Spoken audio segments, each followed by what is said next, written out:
Hello, welcome. My name is Yisrael Yakovson, but you can call me Robert. And I am really excited to be teaching you about testing today. The truth is, it's a lot more than testing that I want to teach you.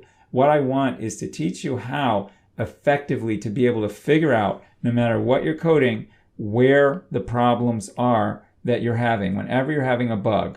Now, in order to do that, we're going to be learning how to use a test runner and also working with a debugger for a bit.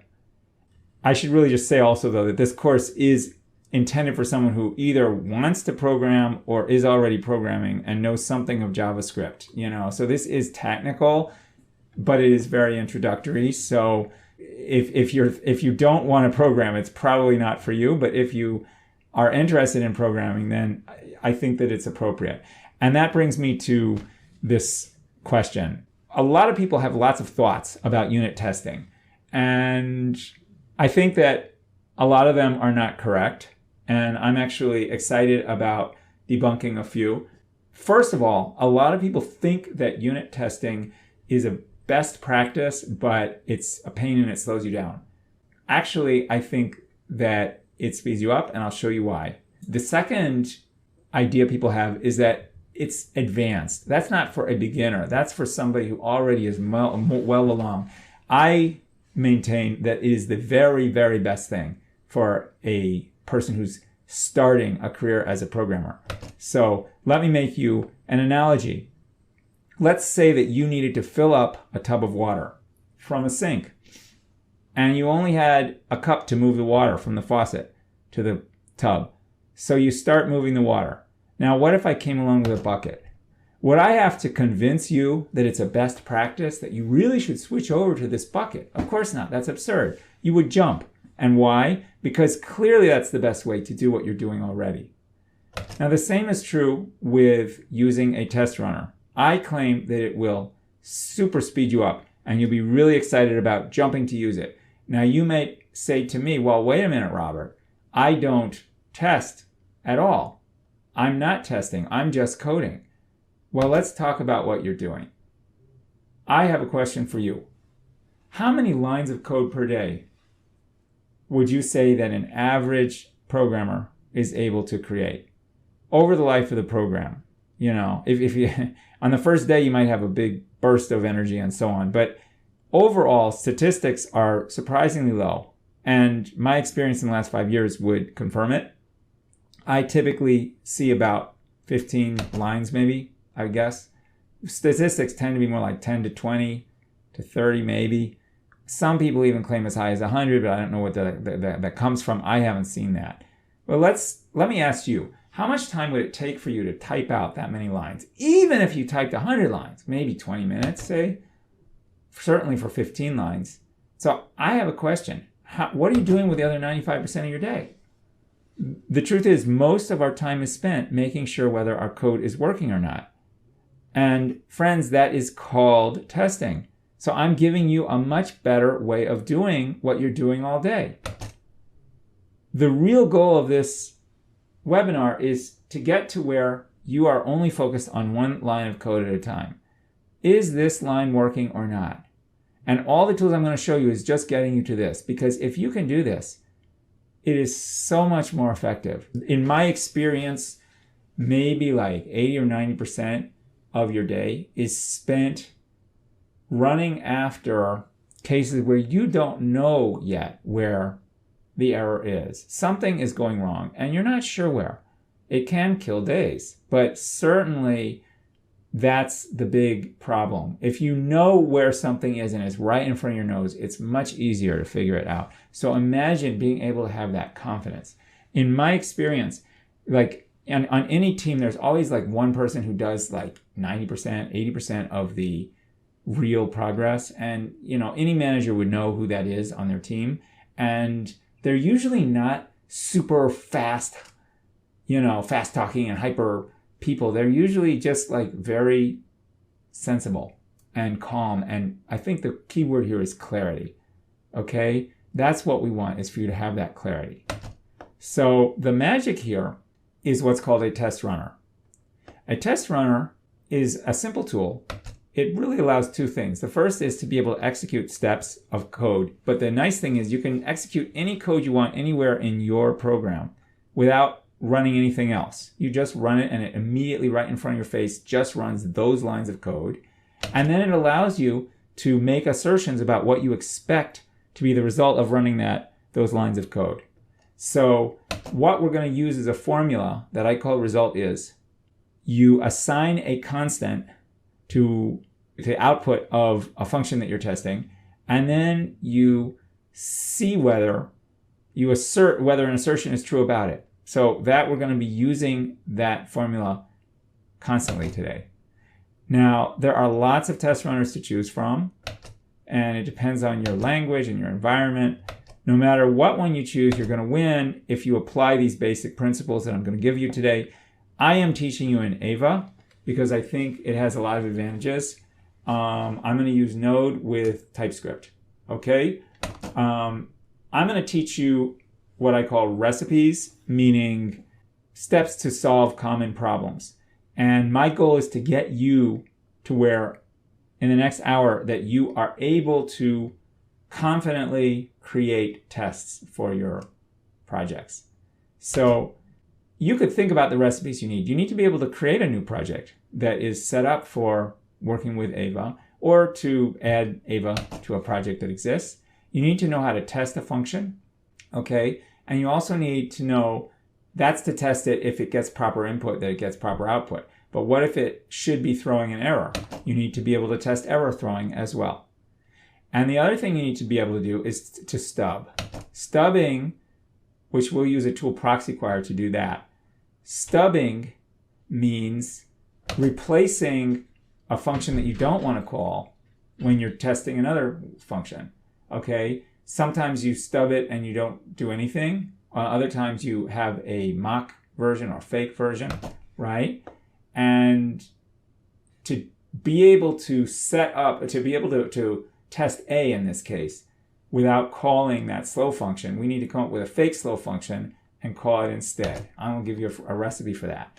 And then it's just a nice thing to be able to check how many of your lines are actually getting called, or more relevant, what lines are not being called by any test, okay? So for that, we're going to use a coverage package called nice. And finally, I want to show you how to troubleshoot when you have a test and it's not passing, which is what you're doing all day. So this is a really exciting recipe that I have not taught it before, but I'm super excited about it. It actually gives you a methodical way to break down what you're looking at so that you should never again say, this isn't working and I have no idea why. You can go to a repo we've set up for this webinar, and so you can follow that link right there if you want.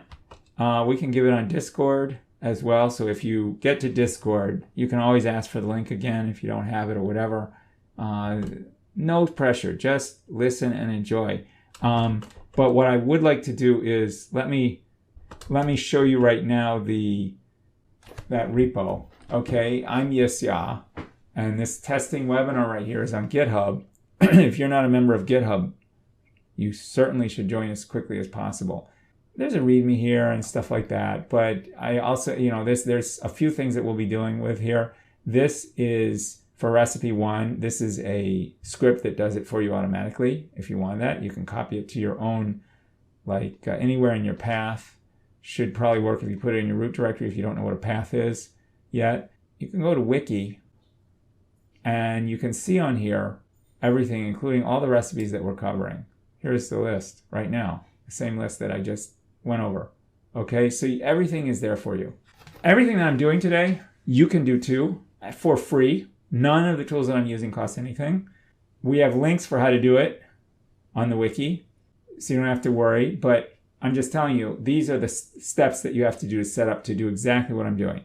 Okay, it is assumed, I'm assuming that you have Node and NPM installed on your machine, and you can find out how to do that on the sites. And it's very easy to figure out how to install Visual Studio Code. I strongly recommend this editor. And in particular, I recommend it because I'm going to be using some extensions for it I created Ava recipes for this class and I made it available to you, and it has all of the snippets, which means code templates that have fields you can fill in to be able to do all of these recipes immediately. And then also the Ava test runner is going to show you, is a tool that is very useful for us. I'm extremely excited about it. It's a new extension and you can treat it, you can jump right into a debugger by using it. You'll see what I mean when we get started. Here is the first recipe, and this looks super scary, but all of this code is constant. It does not change. So like I said, I have a script that you can run, but if you want, I'm going to just take you through it step by step so that you see what's going on here. You first initiate the project and you add what you need in terms of packages to allow you to run Ava and TypeScript. And then the second thing is to configure Ava in what's called the package.json file, which I'll show you in a minute. And the third thing is to add a file to configure the TypeScript. What I'm going to do now is I'm going to implement this. First, we open up a terminal, and I'm going to cheat by copying some of this stuff from the script that does this. Notice that the script has A, B, and C, the steps. Step C is actually grabbing the tsconfig file that we need from this repo. First, let's take this code right here that we need. Okay. Now what I'm going to do is first I'm going to move to a directory where I have tutorials. And then I need to define name. The reason being that before, in the script, the first argument that you pass, the only argument that you pass to the script is the name. But in this case, I don't have a name. So I copied this code, now I have to use it. I have to add this variable name. So we make the directory, notice that it's created and we moved over to it. And now we're initializing it for Node. We are initializing Ava and then TypeScript and TS Node. And finally, we created directories for our source and test code. Now, since we're in this directory, I'm going to open up VS Code, which you can do with typing simply code if you've installed it. We open up we open up what we have here in sample. So we have a package.json file, and a package.json file simply specifies everything about the code. Note that we have the dependencies that we added for Ava and TS and TypeScript. And we also have scripts here. And the main script is test that we're going to use here. And you can run that by typing npm test, which is a special command. Normally you have to say npm run and a test name. But because test is so common, you can actually run it that way. I want to take a moment and show you that you can click on extensions and you can search for any extension that you want. And if you search for Ava recipes, you'll get my list of snippets, of templates that we're going to use here. And the other thing and so you want to install that, and you can also just click on the blue install button. Mine is installed, so I don't have to. And then also the other one is Ava Test Runner. These are the two that I'm going to be using today, okay? Super cool. I actually put that in myself. This is a new package, and I gave the first and only evaluation of it, but you'll see it is really helpful. And so anyway, why am I showing all this right now? Because if you recall, the second step is to add the Ava specs. To do that, okay, here's what I wanted to show you. We add the Ava specs into package.json, right? Now, to do that, if you've installed this, and you're not using my script, you can simply look at package.json, and you can go into package.json, open it up, and just start typing A, and you'll get add Ava to package.json. Fine, and it's done. No fields to add in that case. Okay, that's the first snippet you'll see today. Then we have to add tsconfig file. And for that, I'm just going to copy and paste this. You could create a new thing and copy it off of the repo. But what I'm going to do here is I'm going to hit Control tilde to open up a terminal here and simply paste in what I just did. And you see I copied from that script, and you can see now that it shows up here exactly the tsconfig file that we needed. So we're done with step one. We're done with recipe one, I should say. Now let's move on in the recipes to creating our first function. So this is our first test of a function. And this is really cool because that's what we came for. What I'm going to do is I'm going to create a test before I even create a function to test. So let's create a new file here. Now I want to just point out something about naming. Okay, over here we specify in the JSON file that all of our tests are going to be in the test directory and are going to end with .test.ts. And if it doesn't match that formula, then we will not, it will not get executed when we call Ava. So it's very important when you create the file that you put at the end of it, that you put it in test, as I am, and you put at the end of it test.ts. Okay. To do steps B through E, it's helpful to use a snippet. And what we're going to do is I'm going to use the learn version first. If you want to hit any of the, you can type learn and then you get a version that shows everything that we're doing. So this is for a new test file, okay? Learn new normal test file, okay? Something like that.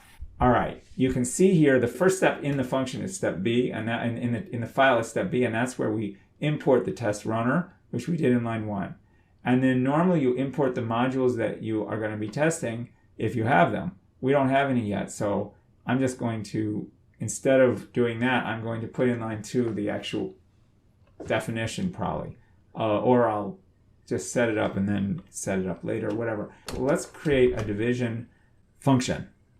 And we want it to be able to take two numbers and give the result. So 1 and 3 would give you 1/3. Okay, so we're using that result is formula here.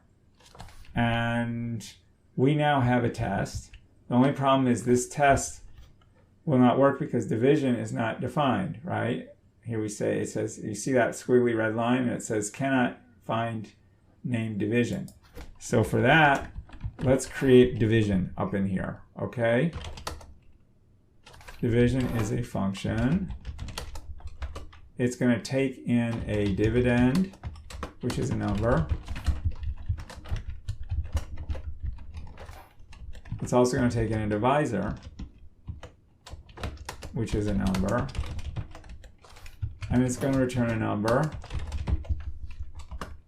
For now, we'll have it return 0. Okay. Now, what's going to happen when I run this test? Who thinks this test will pass? What is going to result? What do you think is going to happen when we run this test? There's different ways of running this test. One way is to come down here and run npm test, like we saw above. And of course it's going to fail. Why? Because it's expecting 1/3, 0.333, and instead it got 0. That's because up here we defined it as to return 0, which of course we'll fix. But first I want to show you that there are a few other things you can do. If you have a bunch of tests and you want to just run one of them, you can always just click run above it if you have test runner in place that I mentioned, the Ava test runner extension. If you have that in there, you can do it. But another useful thing to know is anytime you have an npm script, you can put 2 hyphens and then after it puts something else. And what that means is I want you to call this script, replace npm test with whatever it is, which in this case is Ava, and then after it I want you to put everything after the hyphens on the line that you call. So what is -w? That is a watch flag. That means that we want Ava to keep on running and keep watching, right? We know that this test failed, okay? But what we want is to run it again anytime we change anything, have it automatically run. So in this case, I'm going to make this dividend divided by divisor. And then what we'll see is the test is going to start to pass. And that is super helpful to have that running, because anytime I make a problem syntactically or something, and then I start to see a failure, I know there's something wrong that I can jump into and fix right away. So that now you know how to create a project, and you know how to create a function in it that is tested. Now, first, we don't want this to be in our test file, of course. So let's move it to a new file. Notice that the test will pass even once we moved it. And the reason is because now it's got that import. That was step 2C, remember, import. But we want everything to be in our test directory just because that's where it all belongs. Looking back at that test file, you're going to see that now it's importing it from source division, and we're still passing. So this now is what most tests look like. Let's move on now to the next recipe. The next thing that we want to be able to do is to test a thrown error. Wouldn't it be nice if when someone tried to divide by 0, they got an error? What would that look like? I'm going to show you how we can make a test for that, okay? So what I'm going to do is use another, actually I'm going to use the learn version of, so once you get going, you can just call directly throws expect, but since this is the first time I'm taking you through it, let's do learn throws expect. Now, step A is to use the ava throws command, which rather than actually throwing a error, it returns the value of that error. Very simple trick. And what we'll do is we'll call a division where we divide by 0 inside of the function that gets passed into tthrows. And what we expect is that that error is going to have a message, and we can use what's called a regular expression, regex. You can look up JS regex, whatever you want. You'll find this very easily. We just want it to match the error message, that somewhere there's a substring in that message that says divide by 0. And if that we get, then we say that it passed. And of course it's not passing right now. What are we getting? Function returned undefined. That's talking about line 8 right here. The function returned undefined because when you divide by 0, anybody who remembers their elementary school math can tell you that that's undefined. So division is currently returning undefined. Let's go back into division and set it up to return an error when that happens. If divisor is equal to 0, well, you know, let's throw a new error, and that error will say cannot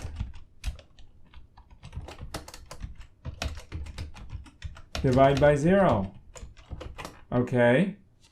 And I expect that that will pass our test simply because, well, it includes the substring divide by 0. So now you know how to test a thrown error. It's really that simple. You can apply those same snippets, and we'll probably see me doing both very soon. Time to move on to the next subject, which is going to require an understanding of async calls.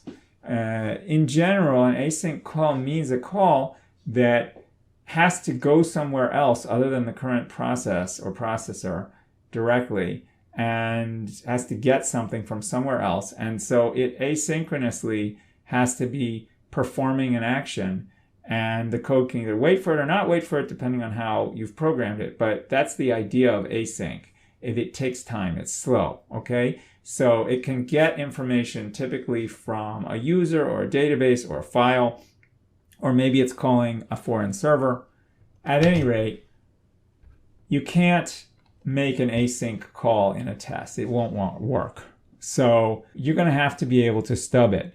Now let's say that you are trying to test function x here in a file x, in a source file x.js, okay? it takes in an input and it calls some slow function, whatever it is. And there are other cases where you'll stub, but that's the main reason why you would stub a function, is because you don't want to be calling slow when you are testing X. So what do we do here? If you look at these steps for stub, you can see an example right here.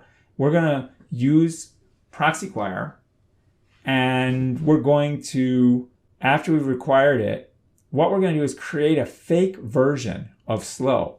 Okay? Now let's say that in a test, if you look down to the bottom here in E for a moment, you can see that if we call X with XYZ passed in, we expect to get back ABC123. Maybe slow calls some database somewhere and finds out what is the ID for XYZ and it returns it. But we know, because we tried it, that XYZ returns ABC123. So what we can do is we can create a version of slow that returns what we want. And then we can use proxy quire and replace slow with slow fake for the sake of this test file. Okay? How do we do that? We call proxy quire, which is a lot like a require function. It just simply loads in the file as a module.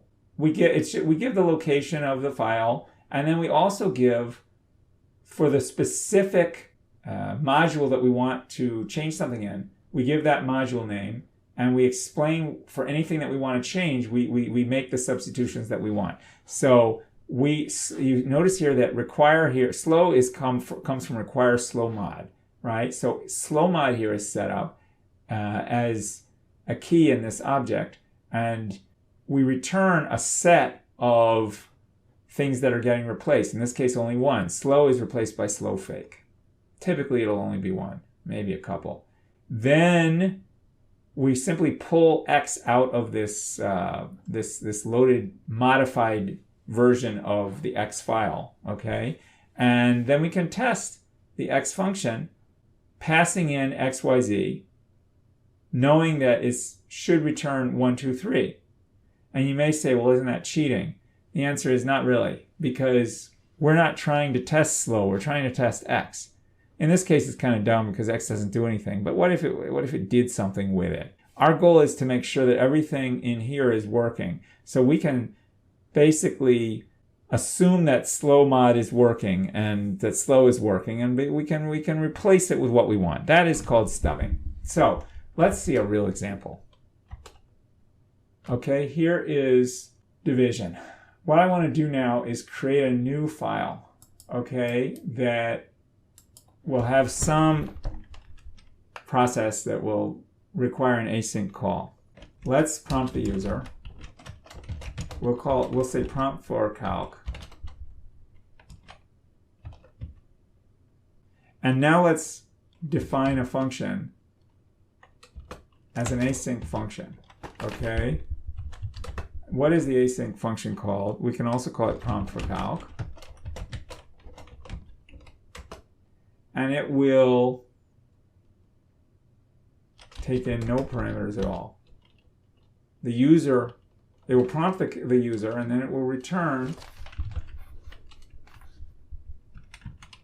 So prompt user for numbers, and then it'll call division.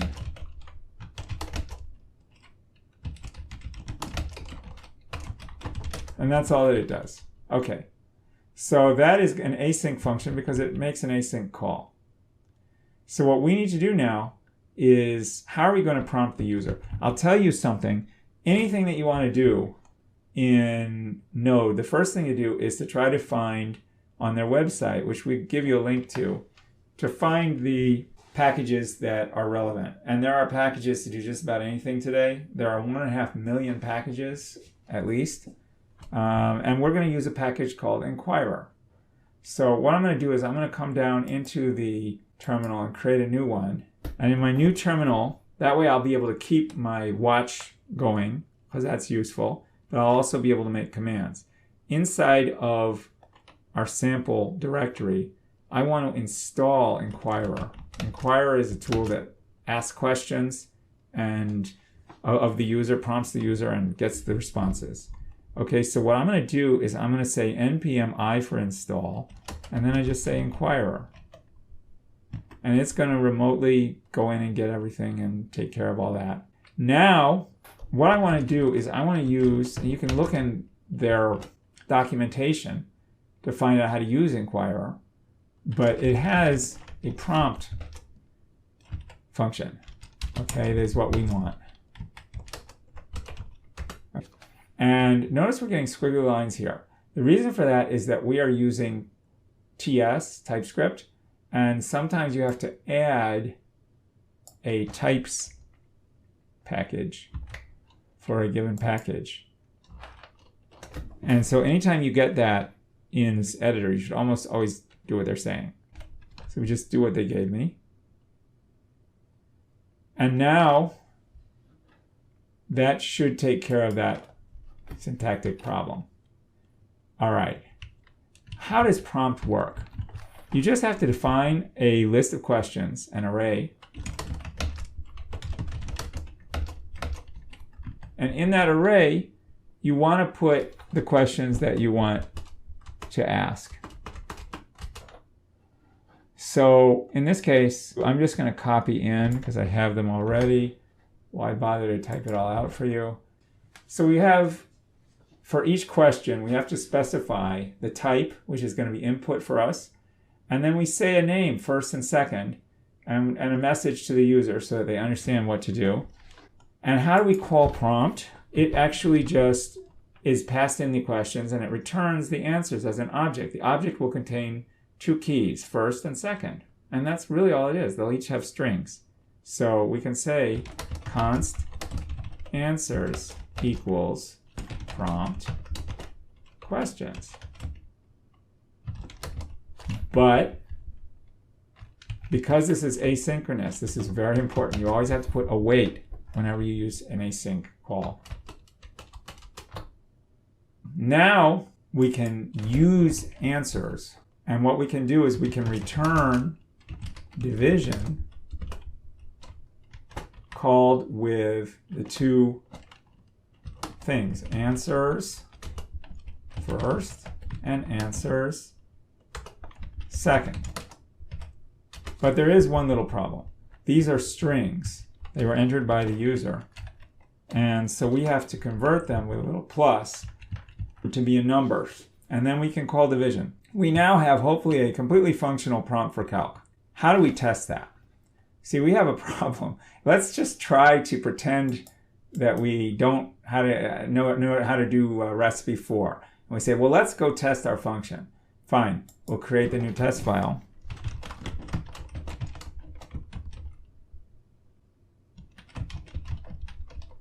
Okay. Now I'm going to call new instead of learn new. And I want to use the async version here. We're going to create an async test because it's an async function. And everything else looks the same. Prompt for calc. Very good. Let's put in the parameters are nothing. Expected. Now this is the funny part. What on earth am I to expect? It depends on what we put in. Let's just say that we're going to put in something that's going to come out to 3. Maybe 6 divided by 2, 5 divided by 2.5, whatever. First thing we have to do is import prompt for calc.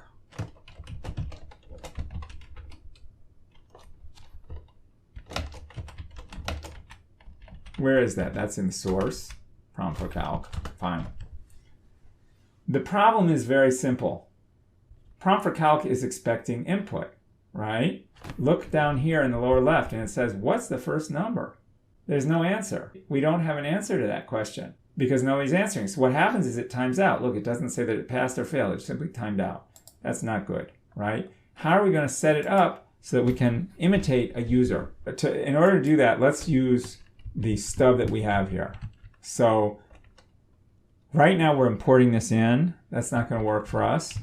So what we're going to do instead is rewire it, and we're going to come up with a fake version of prompt, okay, that returns something that will, a first and a second, that together will come out to be 3.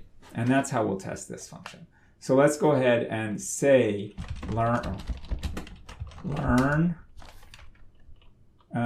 stub. Okay? And we're going to have to do the 5 steps here by putting in this information. Not hard. What is the constant that we're going to fake here? Well, we said prompt is the name of the function. Okay? It's the second step. What is the module of what is the tested file module? What file are we testing here? Prompt for calc, right? Okay. Now what's the path to get there? Well, look above to line 3 and you see it's ... source. What is the module path from the tested file? Which means the one that shows up when we are importing the module that has prompt, right? In the import statement, we said import prompt from inquirer. So we have to put inquirer here, okay? And then function to test is also called prompt for calc. Okay. Now we can run the test below as normal. Now what happens? We are getting a different answer. First of all, we're saying one uncaught exception. Why? Because we have a double declaration. Remember, I had this in here. I can take that out now. Now we're still going to know it's still not going to pass. And how do I know? Well, it didn't pass, right? Because we haven't defined prompt fake to return anything yet. Here is where you put in the fake code for prompt. What do we put in there? Well, remember, we want to simulate getting answers back. So we want to return a function, an object that contains first and second. And they have to come out to, they have to be strings that together, that they come out to, 6 divided by 2 comes out to be 3. So if I do that, that should pass now.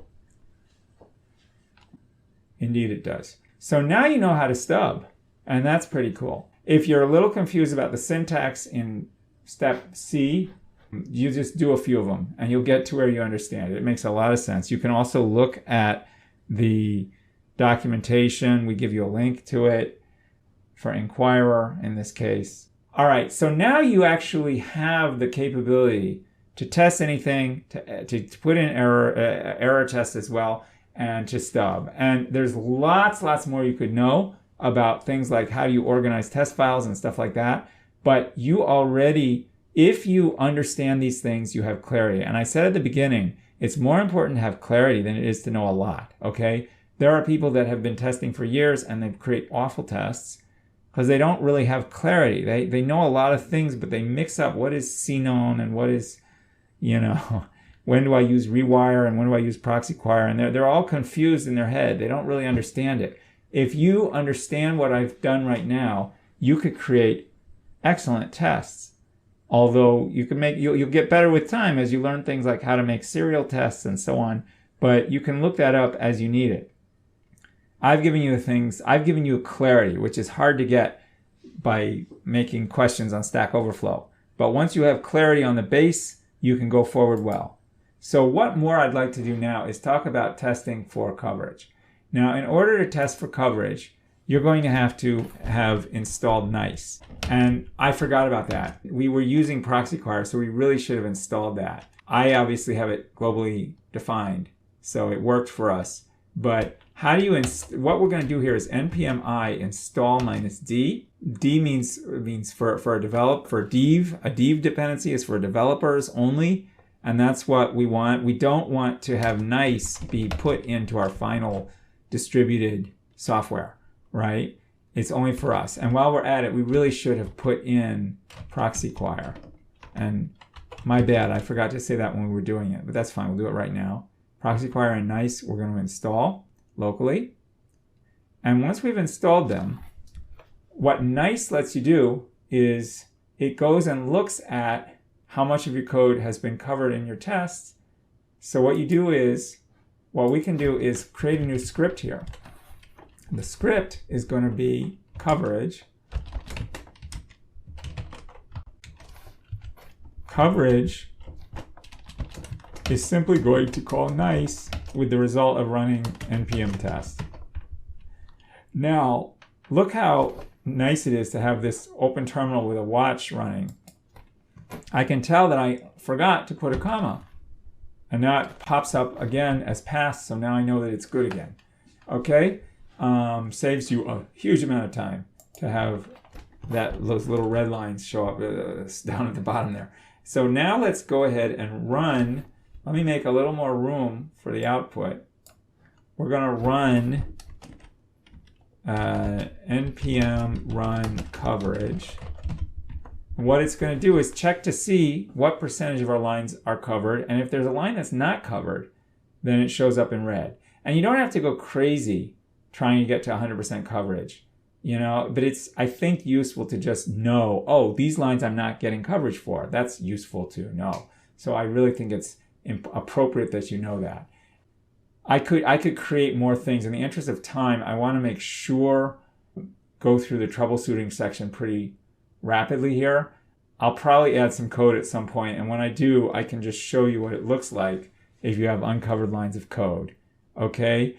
I mean, I guess I'll do something really fast right now. Prompt for calc. Right now, it's returning division.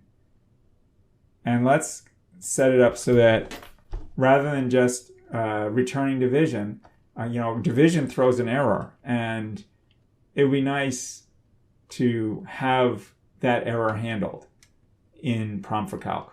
So that rather than just like getting a big nasty error message, the user gets something a little bit nicer. So let's create a variable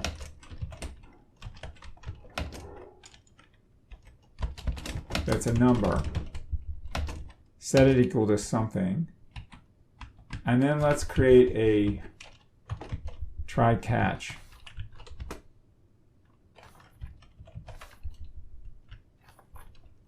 Where we simply will console log, console error.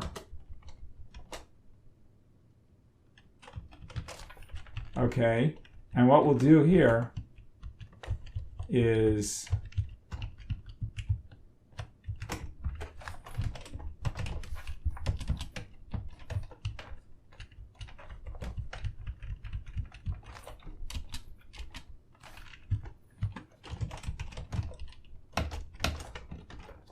there. Now hopefully that's going to pass our test, indicating that nothing is broken. So our test is still passing. What did I do? I try to see whether result works fine, and if there's an error, I give a console error message rather than having it throw the error. Now we can run npm run coverage again, and I expect line 30 not to be covered, because after all, we're not testing for that error. None of our code is testing for that error right there. So the only way to do this is to create a test for prompt for calc that tests for that error. So right now you see line 30 shows up, and then I know, oh, okay, that's not tested for, and I can decide if I want to test for it. Now what I want to do is move to the final recipe, which is troubleshooting. And this is, like I said at the beginning, super exciting to me, because most often people, when they're starting a program, they get in this situation where, like, I don't know what's wrong, it's just not working. And they're just sitting there staring at it, and they don't know what to do. They don't know who to ask, and they're just like, especially if you're a career shifter and you're busy getting started, programming at night at home alone, you don't have a community, how are you going to find an answer? So I want to show you how to show an answer. And ultimately, you can ask us if you follow these steps, okay? But I want to show you also just an incredibly useful thing is you can go into a debugger and find an answer to a question. Let's say that I want to change this, okay?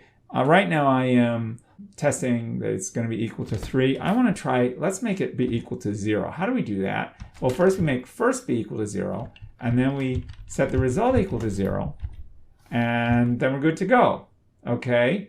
And we say, wait a minute, the test is failing. What's happening? Oh my gosh, I don't know. What went wrong here? It's so simple, right? And so what I'm going to do now is I want to show you what you can do to methodically, let's say, I mean, you might know what I did. Some people probably know what I did. But let's say you don't. So how can I find the solution here? So what we can do is, see how it says run here? We did run. I didn't show you debug. It happens to be that there is what's called a debugger built into VSC, and it is extremely useful because Remember I said at the beginning, our goal is that you have clarity and that you see right in front of you if you have a problem, our goal is to get that problem right in front of your face, that you know exactly where it's happening. So I want to know, where in my code is this problem happening? Why can't I divide by it? Why can't I make the result be 0? Like, that's normal. So what we can do here is set up what's called a breakpoint.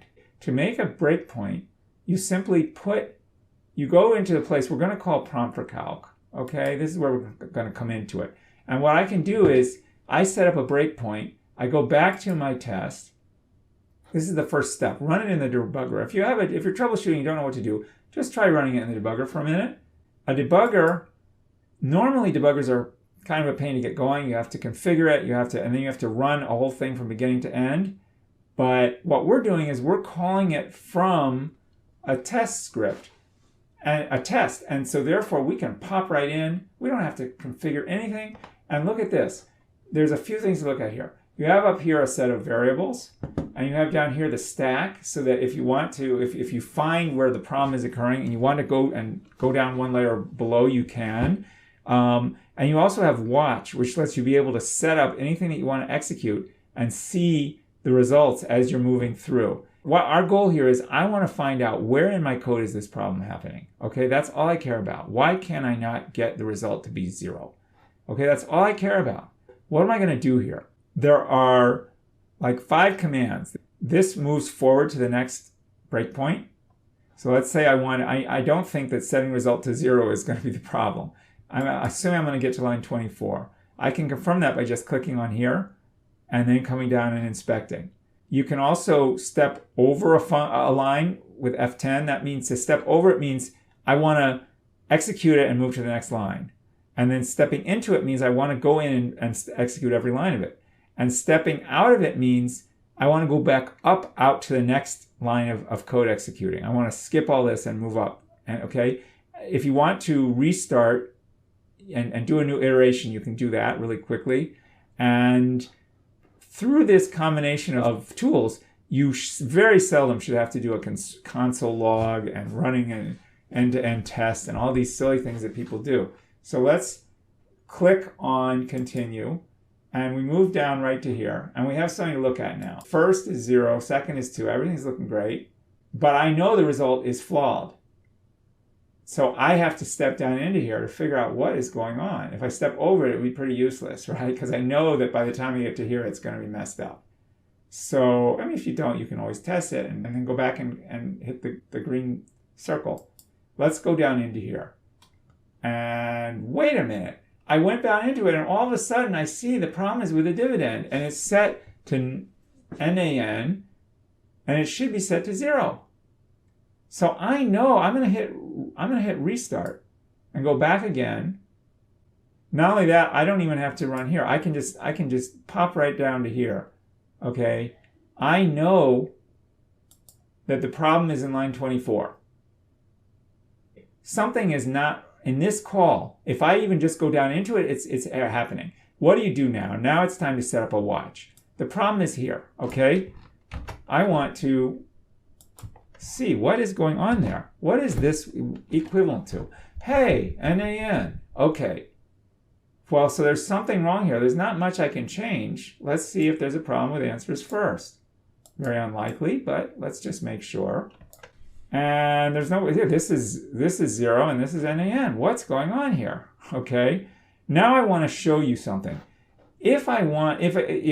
Probably you could figure it out, but let me show you how to create something that makes it very easy to post to a friend or on Stack Overflow or for us in our Punt channel. You want to come up with a minimal example. So what do? We create a scratch test, okay? Now in this case, the debugger session was very easy, but if you're having trouble, you can also just follow these steps as well. So what I'm going to do is let's go back into the Explorer, and what I want to do is copy and paste, and I want to call this scratch. Okay, and this is a test file, just like any other test file. I can look in the terminal, and I expect that test is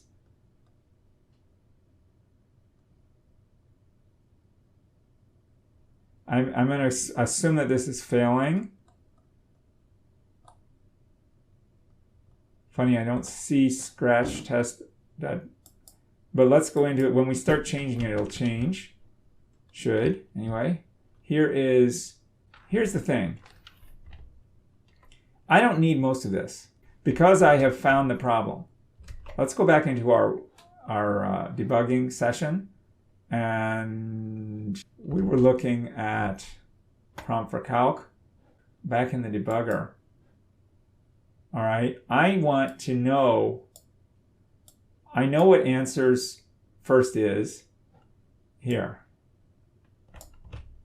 Let's say I really don't understand why this conversion is doing what it's doing. And if you do understand, just assume you don't. Okay, we go into here. All right, rather than doing all this stuff, I could honestly just say like that. Go back up into answers first is this, right? So I can just go like this. Constants first is equal to 0. And rather than answers first,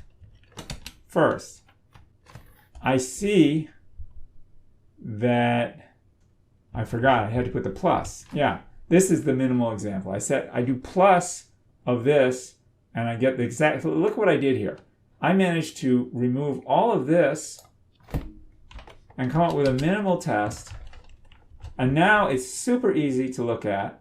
And I could post this on anything that I want and say, look, I don't understand. Why is the result here coming out to be 0? Right? I don't even have to say Ava.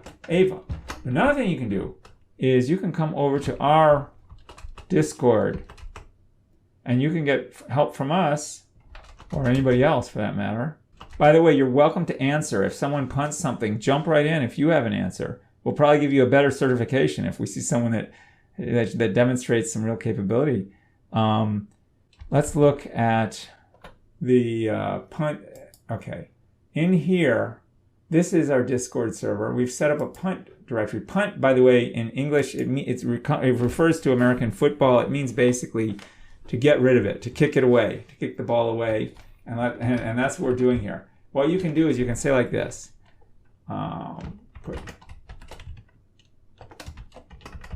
Okay, you can write like this. You can say help.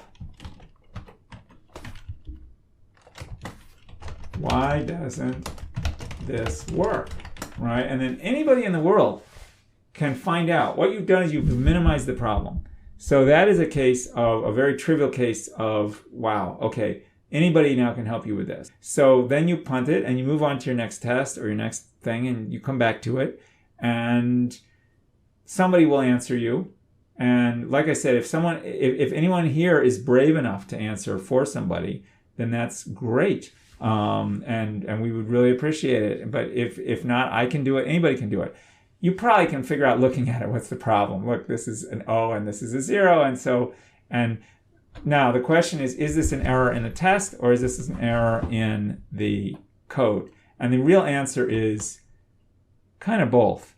Anybody who has been programming for a while would right away have noticed that I did not validate the prompt that we got from the user. Okay, that's a general rule, not relevant to testing per se, but if you're prompting a user, you should always validate that they're putting in proper information. So let's go back to prompt for calc, and I'll show you what should be done here. Like this test shows, oh, someone can put in faulty information and it creates problems. So what can we do? Let's test to make sure that the input is a number, right? Is nan not a number? If answers first is not a number,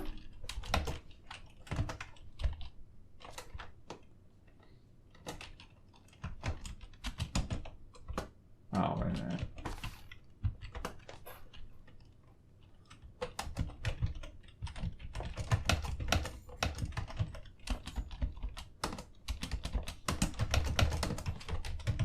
Okay. the same thing for second. Same thing could happen for second. Okay. Answer second is not a number, right? This should have produced an error right away.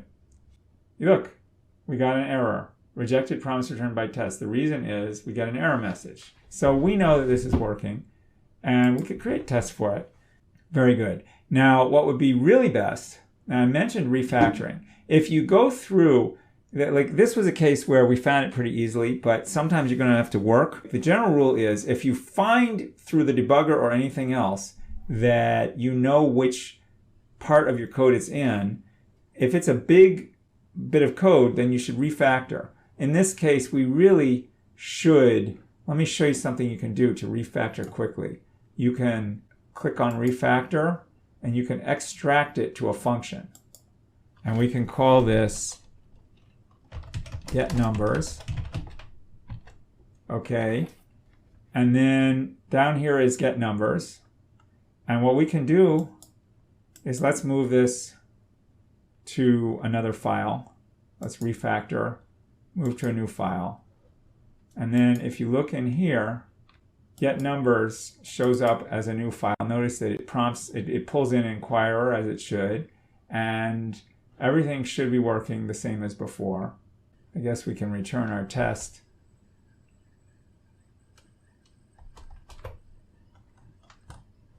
Prompt for calc test, let's make that a real test. Okay.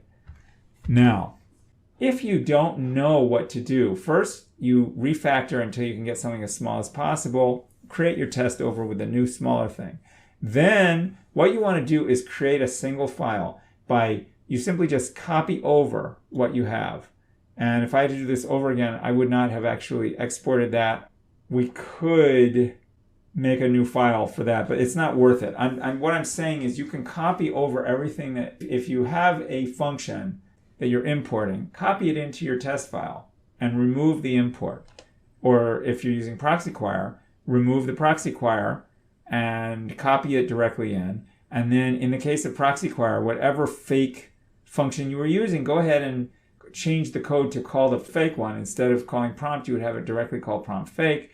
And in this way, you'll be able to create a single file. Okay? No, you can always create a single file. And once you do that, it's in front of your face. And then it's a lot easier. You can then minimize it by taking out all the code that's not relevant to the particular thing. And if you do all of that, you will eventually get to this.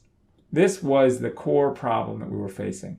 And by doing these steps in the order that I've given you, you'll eventually get here. Even if you don't have the debugger, you could do this. Because you could just keep on removing things until, and you keep on seeing that you're still getting the same error until you figure out that the problem is this. And then you're ready to punt. So to summarize everything that we've said, you can call result is for correct input, for faulty input, for errors, you call error assert.